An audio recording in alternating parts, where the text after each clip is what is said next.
Hello, I am here with Mercedes. She's the principal flutist of the Utah Symphony. Thank you so much for being willing to interview with me today. I've never done this before. I'm super excited, and I definitely have all my questions right here to ask you. All right, I'm ready. Thanks for having me. First of all, could you kind of give us a little sneak peek into your life story as a musician? Tell us how you got started. I don't come from a musical family, but there was a piano in the house. My mom kind of played Broadway show tunes and stuff. In the piano bench, there were recorders, like the little plastic kind of sort of like a flute recorder. There were some little books for kids of like how to teach yourself to play. So I kind of played with those and taught myself how to do that.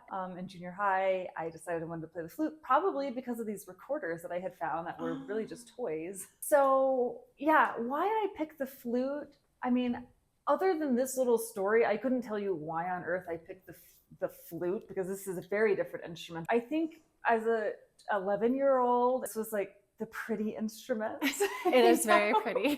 I was like, ooh, I want the shiny one. Yeah. We moved around a lot after that, and then we ended up living in rural Arkansas, where it was a struggle to find a teacher. But then I did find a great teacher eventually after searching for a year. So I studied with her all the way until I went to college, and she was great. I mean, she got me into the Manhattan School of Music, so she was really incredible. And we did a lot of competitions, and then I went to, how far do you want me to go? You want me to tell the whole story? This is great. No, this is so great. Hours. So you mentioned that you went to the Manhattan School of Music. So one thing I'm so curious about, and I hear a lot of people ask this question, is like, was there something that you feel like you learned and you gained from going to music school that you wouldn't have gained elsewhere or learned elsewhere? And what was that specifically? Okay, it's all about the teacher. It's not about going to Manhattan School of Music or Juilliard. I mean, maybe for somebody it is, but for most people, they have heard about a teacher, whether they heard that person's CD or they heard about their teaching. They wanted to study with that teacher. And for me, that person was Jeannie Baxter, sir. I was so in love with her when I was in high school. And I still think she has the most beautiful tone quality of any flutist at that time. She was teaching at a number of different schools. So I only applied to those 3 schools. If you could go back to a time either in your studies in college or like as a young musician just learning the flute, is there any advice you would give your younger self? Oh gosh, I don't know. I mean, there's just so much advice, all the basic boring stuff like Tell us the basic boring. We want the basic boring. I really sat and practiced. I mean, it wasn't always fun. I would practice scales an hour a day. Wow. You get those fundamentals in place, especially when your brain is still kind of plastic. Focusing on those fundamentals has made it easier for me as a professional to learn music quickly, just to be able to, I guess, stay in shape. Even if I do take a week or do a 2-week vacation, if I'm lucky enough, I can get back in shape really quickly. And I think it's because of that time I spent doing fundamentals. Okay, that's super useful. And it's a very, very competitive industry. So, I mean, you have to think of it like professional sports. If you're not training to that degree, I mean, you're probably going to fail. So an hour a day of scales is like kind of a minimum. Going off that tangent, speaking of working professionally, so now you're in the Utah Symphony. How long have you been with the symphony, and what are maybe some tips you would offer to someone who is trying to get into a professional symphony? I've been with the Utah Symphony for a little over 12 years now, I think. I've been playing professionally for over 20. We won't do the exact calculation. Okay. somewhere around there. For someone who's looking to get a job in an orchestra, I think the most important thing is that you are studying with someone who plays professionally in an orchestra. A musician might play a solo sonata or a concerto, is going to be very different from how that same musician might approach orchestral excerpts. Okay. And if you haven't sat in an orchestra for years or decades, you're not really going to have an inherent knowledge of how those excerpts are going to be expected to be heard in that audition. Okay. People who are going to listen to that audition are people who have been performing in an orchestra for 10, 20, 30, maybe more decades. You will need a very good teacher to guide you. There's kind of like, you just have to kind of fit it within some parameters. If you don't want to paint within the lines, don't try and play in an orchestra. And that's totally fine. I have many friends that I went to college with who were incredible musicians, incredible soloists. They would not have done well in an orchestra. That was not for their personality type.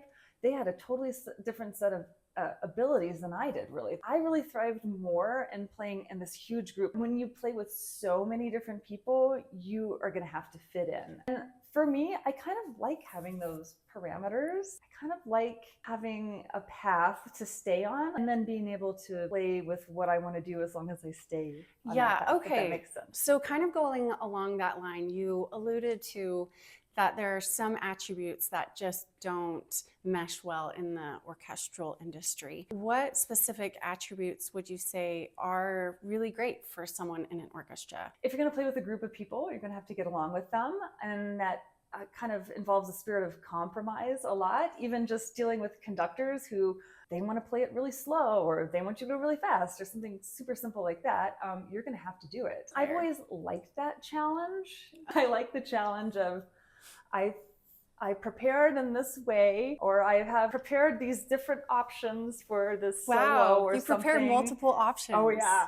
That's multiple amazing. Options, and then hoping one works, or if the conductor still wants something else, to be like, I can do that too. That's incredible. And then a very serious question. How hard is it being so beautiful and talented? Oh, it's so hard. What would you say is one of the most difficult aspects about your job? One thing people don't realize, which is a difficult aspect of the job and maybe a misconception, is how much music we play every week or every year. It's a massive amount of music. I play over 100 concerts a year. It always kind of feels like that I Love Lucy scene with the chocolates on the conveyor belt, where it's like this music is just coming at you and you're like, if we're really lucky, there's only one program a week, but it's rarely that. We do more. So it'll be an education concert that has, a different program, and then we'll play a Masterworks concert and the weekend, or maybe we're doing movies, pops concerts, family concerts, anything. And after 2 decades of doing this, I do know a lot of music now. Now I have a lot of experience, but I'm still kind of every year stunned by how much music gets thrown at me that I've never played before. It still happens. It's a lot of music. So you have to, this is why the fundamental thing of practicing all those scales when you're young is going to pay off. Do you feel like you're able to maintain sort of a love or a passion for music, being immersed in it so much? Or do you feel like it's a battle? It's a battle. Yeah. I mean, that's a great question, because I'm always going to love music, and I'm always going to love certain pieces of music. I'm always going to love the Brahms symphonies. It's a dream job in so many ways. Like, this is what I wanted to do as a little girl. It's still what I want to do, and that's why I'm still doing it. But of course, there are those weeks where we don't get to choose what music we play in an orchestra at all. A lot of it we love to play, again, but sometimes there's conductors are the ones who program the music. They'll often program a piece that I hate for whatever reason. Maybe other people love it. Maybe I have bad taste, or maybe it's just a very difficult piece. To some degree, we don't choose how that music gets played either. And then, sometimes it can kind of feel like a little bit of a negative experience, because you do give up a lot of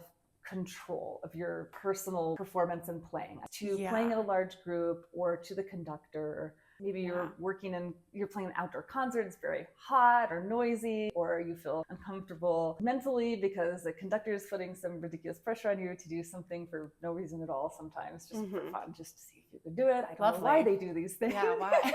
So sometimes, it feels like a job, because it's not going to go your way all the time. So in that way, it's like a normal job. Sometimes, right? But who am I to complain? It's still a dream job. I would also kind of like to dive in now, if you are comfortable talking about your business. So I started a line of concert attire. It's called Blackstrad Concert Attire. What I saw happening was a lot of orchestras, well, not just orchestras, other groups too, for various reasons, are trying to move away from the extraordinarily formal attire that kind of looks like a Downton Abbey scene of the tailcoats and really white tie, tuxedo. A move away from that extreme level of formality to just a more modern, simple concert black. We're just getting started. We've just released a line of women's wear. It's separate. There's tops and there's bottoms. They match. They kind of make a capsule wardrobe, coming out with dresses soon. Kelly's been one of our models and will be one of continue to be. Oh, I'm excited. The best clothing ever. And we are working on menswear. Also, why am I even talking about gender? Because I feel like we should move to genderless dress codes anyway, or that it isn't so specific for men or so specific for women. Surely there must be pieces of clothing that both genders could wear that would meet the dress code. Surely there must be. I am working on that. I think for high school choir directors or something who have historically made the boys wear this and the girls wear this one dress, there's a lot of pushback from the students. They don't want to be put in these binary categories maybe. My dream is to create a collection of different concert attire that would all mix and match, sort of. That's amazing. So you could have a choir or an ensemble. Instead of telling all the girls in your choir, you have to buy this specific dress, you can go to Blackstrad and say, you can order anything from this site. We're all about look, feel, and perform your very best at Blackstrad. It sounds like you're learning music all the time and performing music all the time. What kind of things do you like to do outside of work that help you maintain that work-life balance? How do you kind of separate work from life? Or do you? Is it all kind of intertwined? It might be all intertwined. Maybe there's nothing, and people are like, ask musicians what their hobbies are, and it's like, I don't, like going out afterward. I don't know, like going home and watching Netflix because you're so tired afterwards. I have dogs. I'm covered in dog fur right now. I have 3 dogs. I'm always walking the dogs, playing with the dog. I try and go out and go skiing. I try to get outside. I try to travel. Awesome. I'm not sure that there's a great life balance. I think it is a way of life, like this level of being a musician where you're really like a full-time professional. It's a lifestyle. Yeah. The job is the lifestyle. Okay, I think that's fair. What's a stereotype that you think people hold of flute players maybe specifically, or maybe professional musicians in general? Well, you know, flute players, we're very vain. I really was getting that vibe from you. No, just kidding. What do you think is the biggest cost of being a musician? Money, time, sanity? I guess maybe all of them. It depends on your mental health state from the start, I suppose. We're doomed, right? okay.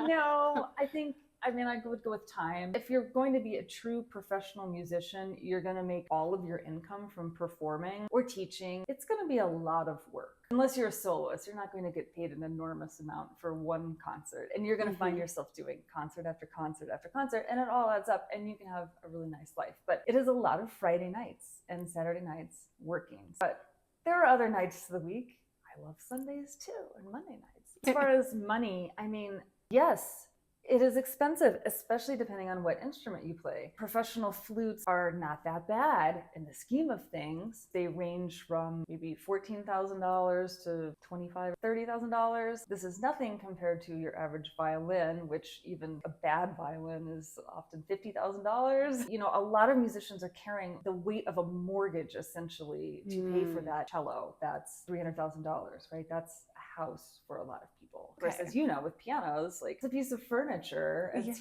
huge, and it can be wildly expensive. Kind of what I'm gleaning from what you're saying is that this industry is really quite expensive. It's very time consuming. What would you say to some individuals who might question, like, well, is this sort of career worth it? Is it worth to have the fine arts in the community? It isn't that expensive to just get started. I got started on a flute. My mom found it at a garage sale for $100. I didn't have private lessons for the first several months at least. I was in the public school band. That was all free. There probably would have been a free flute had we really not been able to afford the $100. You can, with really well-funded music school programs, like public school programs, you can get into music and you can learn, and there are really great teachers in those schools. If you want to do it professionally, it's going to get expensive. If you love music, you can do this in an inexpensive way. You can play an instrument, you can learn to love music. Now, your next question is any of this worth it? Yes. Yeah. Yes, it's worth it. The arts are worth it. Music is worth it. And it's really hard to talk about that because the whole point of music is that there often aren't words, right? Yeah. And I think a lot of people feel certain things. It could be about anything. It could be a feeling they have about their family, about their current situation in life, about politics. It may be hard for them to talk about that. It may be hard for them to read about that. But there's something about going to like an incredible concert hall and hearing, an absolute masterpiece getting performed that can help you kind of rearrange your thoughts or your thinking, or to help you feel what you've been trying to feel. I think music can help you understand your thoughts, and it can help you to realize things that were always inside of you that you didn't maybe know about. Like it helps you to understand real life. It helps you to understand the world around you. The arts is all about opening your mind. That's what I think, and it's really hard to talk about that. Like, why is music important? Well, it seems so obvious, but to really articulate it, you could talk about this kind of really squishy stuff in 1,000 different ways. That is incredibly important in today's world. With all the information and the news available at our fingertips, and not everyone has ways of expressing themselves or processing things that they're dealing with. And I would completely agree with you on that basis, that music is a way that we can understand ourselves. Well, that's all the questions that I can think of to ask you, but we should do 10 more of these interviews. I feel like I could just I could talk pick for your hours, brain. so. No, honestly, you just seem so knowledgeable and super easy to talk to. Thank you so much. Thank you for making it easy. Oh, well, I'm glad it was easy.